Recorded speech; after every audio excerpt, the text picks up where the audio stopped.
नमस्कार, the state sentinel में आपका स्वागत है और मैं हूं राहुल सिंह। लगभग 2 साल का पूरा टाइम पीरियड लिया है जो डीलिमिटेशन कमीशन बनाई गई थी उन्होंने अपने पूरा जो डीलिमिटेशन का प्रोसेस था उसे पूरा करने के लिए, और आखिरकार आज फाइनल ड्राफ्ट जो है वो रिलीज कर दिया गया है। एक दिन पहले यानी कि कल का दिन अगर माना जाए 6 मई, तो ये लास्ट डेट रखी गई थी क्योंकि पहले एक्सटेंड भी किया गया था। इससे पहले अगर पिछले साल की बात की तो तब भी इसे एक्सटेंड किया गया था कि बहुत सारी चीजें जो थी वो करने वाली थी, बहुत सारी चीजों को देखना था, परखना था, मैदान में क्या चीजें सही हैं वो चीजें देखनी थी, लोगों से बातचीत करनी थी।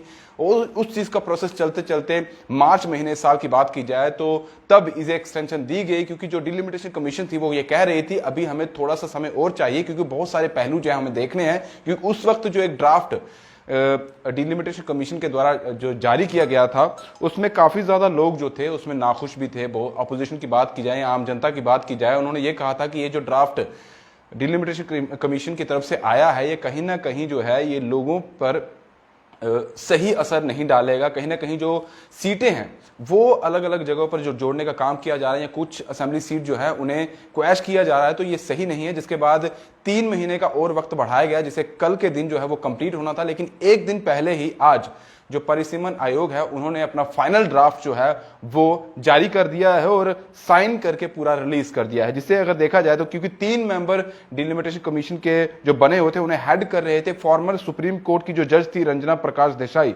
उनकी देखरेख में ही ये सारा जो काम था डिलिमिटेशन कमीशन का तो वो चल रहा था। और फाइनली आज जो फाइनल ड्राफ्ट है वो रिलीज कर दिया गया है। आप तक वो चीजें भी पहुंच रही होंगी क्योंकि काफी लंबा चौड़ा जो है वो इसमें चीजें बताई गई है। क्योंकि जम्मू कश्मीर की बात की जाए तो इससे पहले 83 की बात की जाए 83 टोटल सीट्स थी जो असेंबली की थी, और ये देखा जा रहा था कि इन सीट्स को 90 तक पहुंचाना है। 7 सीटें जो है वो बढ़ानी है, तो किस तरह से बढ़ानी है, किस असेंबली सीट को किसके साथ जोड़ा जाएगा, किस तरह से कहां कौन सी विधानसभा की जो सीट है उसे किस तहसील या डिस्ट्रिक्ट के साथ जोड़ा जाएगा, ये सारा काम जो है वो चल रहा था। और इसके बीच में 7 सीटें जो बढ़ाई गई हैं 83 के बाद अब 90 सीटें जो है वो जम्मू कश्मीर में हो चुकी हैं, जिनमें 6 सीटें जो है वो जम्मू डिवीजन में बढ़ाई गई हैं और 1 सीट जो है वो कश्मीर डिवीजन में बढ़ाई गई है। इससे पहले जो 83 सीटों के अनुमान से देखा जाए तो जम्मू की टोटल सीट 37 थी और कश्मीर की 46 थी। अब जो 7 सीटें बढ़ाई गई हैं उनमें जम्मू डिवीजन की बात की जाए तो यहां पर अब असेंबली सीटें जो है वो 43 हो चुकी हैं, और कश्मीर की 1 सीट बढ़ाने के बाद 46 + 1 47 हो चुकी है। और ये टोटल जो देखा जाए तो 90 सीट का हो चुका है। यही देखा जा रहा था कि जब असेंबली सीट्स 90 पहुंच जाएगी, जब डीलिमिटेशन कमीशन जो है अपना प्रोसेस पूरा कर लेगा, क्योंकि चुनावों को लेकर भी ये चीजें देखी जा रही थी। बहुत देर से जो अपोजिशन पार्टी है या आम जनता की बात की जाए वो कह रहे थे कि चुनाव होंगे तो कब होंगे, जून 2018 की बात की जाए तो उसके बाद से कोई भी यहां पर ना ही इलेक्शन हुआ है ना ही कोई पार्टी जो है वो सत्ता में है।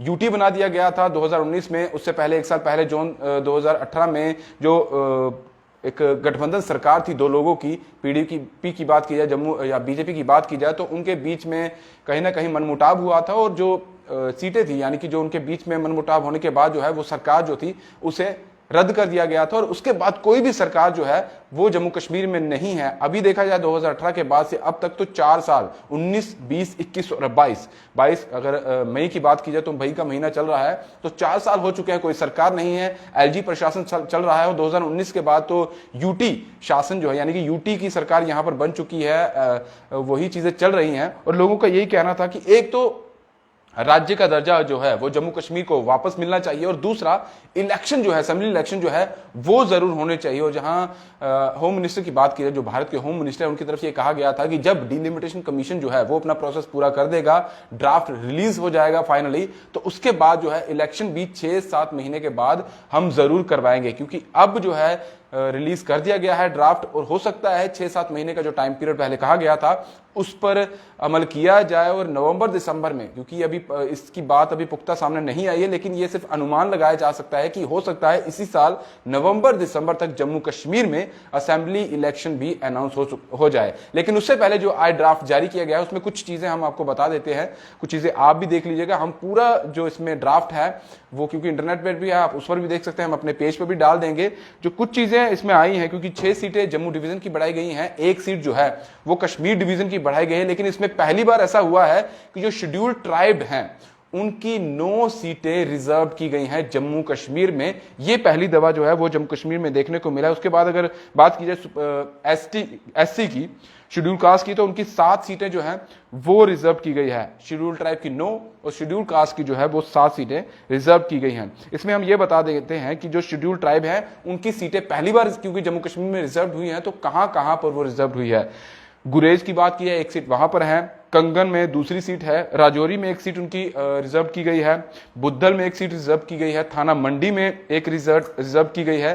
सुरनकोट, मेंढर, गुलाबगढ़ और कोकरनाग, ये 9 सीटें जो है जो शेड्यूल ट्राइब की जम्मू कश्मीर में जो है वो पूरे तरीके से रिजर्व कर दी गई है, क्योंकि लंबे अरसे से इंतजार था कि क्या शेड्यूल ट्राइब के लिए भी कुछ निकल के आएगा, उनके लिए भी सीटें रिजर्व की जाएगी। इस तरह की बातें जो है वो चल रही थी और आखिरकार वो जो है प्रोसेस पूरा हुआ, तो ये चीजें सामने आ रही है। उसके बाद ये भी देखा जा रहा है क्योंकि जो ड्राफ्ट पहले रिलीज हुआ था उसमें और इस ड्राफ्ट में अगर देखा जाए तो ज्यादा तब्दीली नहीं हुई है, वही का वही ड्राफ्ट है। कुछ 1-2 चीजें चेंज हुई होंगी, लेकिन ड्राफ्ट बिल्कुल वही है जो मार्च में सामने आया था, जिसको लेकर काफी ज्यादा जो अपोजिशन पार्टी जो थी विरोध भी कर रही थी और कुछ लोगों में भी इसको देखते हुए रोष हुआ था, क्योंकि कुछ जो सीट्स थी उन्हें क्वैश भी किया जा रहा था। और उसके बाद अब देखा जा रहा है क्योंकि जो गुलाबगढ़ रियासी का एरिया है उससे उस सीट को अब नहीं यानी कि खत्म किया गया है, वो सीट वहीं की वहीं है। वही सुचेतगढ़ की बात की जाए तो उसे भी हटाया नहीं गया है, वो भी सीट यहीं पे है। और जहां जहां पर ये चीजें पहले हटाई जा रही, जो सीटें खत्म की जा रही थी,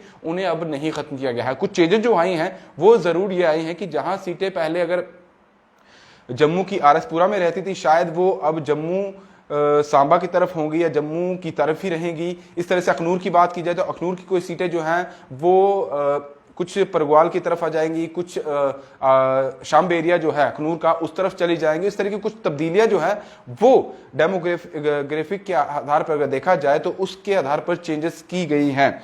लेकिन ये अब देखना होगा क्योंकि अपोजिशन पार्टी की बात की जाए से थोड़ी देर पहले इस ड्राफ्ट को देखते हुए महबूबा मुफ्ती ने भी ट्वीट भी किया है और उन्होंने अपनी तरफ से मीडिया में बात रखी है। उन्होंने कहा है कि ये जिस तरह का ड्राफ्ट सामने आया है, पहले भी हम कह रहे थे कि ये डीलिमिटेशन कमीशन जो है ये भारतीय जनता पार्टी जो चाहती है उसी के आधार पर चल रही है। ये ड्राफ्ट जो है वो भारतीय जनता पार्टी का ड्राफ्ट है, उन्हीं के आधार पर काम किया जा रहा है। और जिस तरह का 1947 में जो भारत का एक समय चल रहा था, वही समय जो है भारतीय जनता पार्टी जो है इस वक्त जम्मू कश्मीर में लाने की कोशिश कर रही है। जो यहाँ का भाईचारा है, यहाँ का जो धर्म है, लोगों का एक दूसरे के साथ मिलनसार जो रहते हैं, उसमें कहीं ना कहीं जो बीजेपी पार्टी है वो सेंध लगाने की कोशिश कर रही है। जिस तरह से ये कमीशन जो सामने आया है, ये डिलिमिटेशन जो की गई है, ये बिल्कुल हम सिरे से नकारते हैं, ये महबूबा मुफ्ती ने कहा है। इसी को देखते हुए अलग अलग पार्टियां जो है वो भी अपना इसी तरह से रुख जो है वो सामने ला रही है, चाहे एनसी की बात की जाए या फिर पैंथर्स पार्टी की बात की जाए, अलग अलग जितने भी गुट हैं वो सभी इस तरह की रुख ही ला रहे हैं। लेकिन भारतीय जनता पार्टी की बात की जाए तो उनकी तरफ से ये साफ कहा गया है कि जो आम जनता चाह रही थी, जो आम जनता को चाहिए था, जिसके लिए वो उनके लिए ही हम ये चीजें कर रहे थे और उन्हीं के लिए ड्राफ्ट जो है फाइनली बना दिया गया। और आने वाले समय में हो सकता है कि अब जो कहा जा रहा था कि इलेक्शन होने हैं, असेंबली इलेक्शन की मैं बात कर रहा हूं, तो उसकी अनाउंसमेंट हो जाए, क्योंकि इसी प्रोसेस को कंप्लीट होने का इंतजार जो है वो होम मिनिस्टर कर रहे थे। और इलेक्शन कमीशन की बात की जाए तो वो भी यही कह रहे थे कि जैसे ही ये प्रोसेस पूरा हो जाएगा, ड्राफ्ट रिलीज हो जाएगा, तो हम आगे जो है आगे की कार्रवाई करेंगे, यानी कि असेंबली इलेक्शन को लेकर जो है वो कमर कस ली जाएगी। और जो राज्य का दर्जा है, ये भी कहा जा रहा है कि राज्य का दर्जा भी दिया जाए।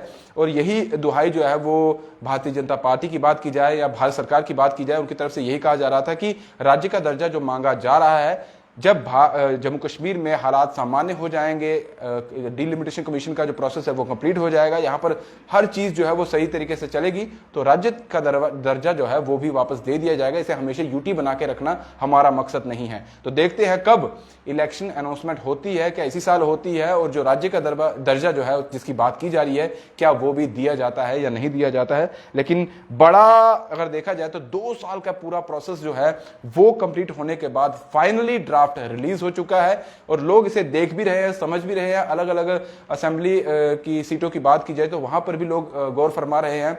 जम्मू की बात की जाए तो जहां अलग अलग असेंबली सीट्स हैं वो लोग वहां पर दे रहे हैं। अलग अलग जो तहसीलें हैं या डिस्ट्रिक्ट की बात की जाए, हर पहलू में वहां के जो लोग रहने वाले हैं वो इस पहलू में देख रहे हैं कि क्या चेंजेस आई हैं, किस तरह की चेंजेस आई हैं। और वहीं कश्मीर की बात की जाए तो वहां पर भी इसी तरह की चीजें जो है वो देखने को मिल रही है। 83 सीटें पहले थी, और अब जो है वो 90 सीटें करने का ही लक्ष्य जो है वो भारत सरकार ने रखा था। और साथ में अगर बीजेपी पार्टी की बात की जाए तो उनकी तरफ से रखने की जो है वो कोशिश की जा रही थी। इससे पहले अगर बात की जाए तो 1995 में जो है परिसीमन हुआ था जम्मू कश्मीर का।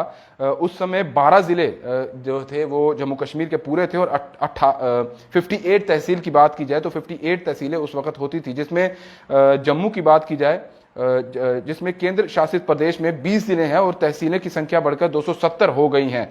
अब यह देखना होगा कि इसके बाद क्या अपोजिशन चुप बैठती है, क्या वो लोग चुप बैठेंगे जिन्हें ये परिसीमन जो सामने क्लियर हुआ है, जो ड्राफ्ट सामने आया है, जिनको ये सही नहीं लगा है, तो क्या वो चुप बैठे रहेंगे, इसी के आधार पर क्या इलेक्शन वो करने देंगे, या इसको लेकर वो अपनी बात जो है वो सामने रखेंगे, इसको लेकर प्रोटेस्ट करेंगे, इसको लेकर कोई ना कोई अपनी नाराजगी जो है वो जाहिर करेंगे। ये देखने वाली बात होगी। लेकिन जो डिलिमिटेशन कमीशन को काम दिया गया था उन्होंने कंप्लीट कर लिया गया। 2018 में सरकार थी, जून 2018 की, उसके बाद से अब मई 2022 है, सरकार नहीं बन पाई है। इंतजार है सरकार कब बनेगी। कमीशन डिलिमिटेशन का वो कंप्लीट हो चुका है, ड्राफ्ट रिलीज हो चुका है। अब इसमें क्या कुछ जो है, क्योंकि तब्दीलियों की अब नजर नहीं आती है, इसीलिए एक्सटेंशन मांगी गई थी 3 महीने की। इसमें अगर कोई चेंजेस लानी है, जो चीजें रह गई हैं वो हम करेंगे, लेकिन ड्राफ्ट वैसे का वैसा है, कुछ 1-2 चीजें ही चेंजेस की गई हैं।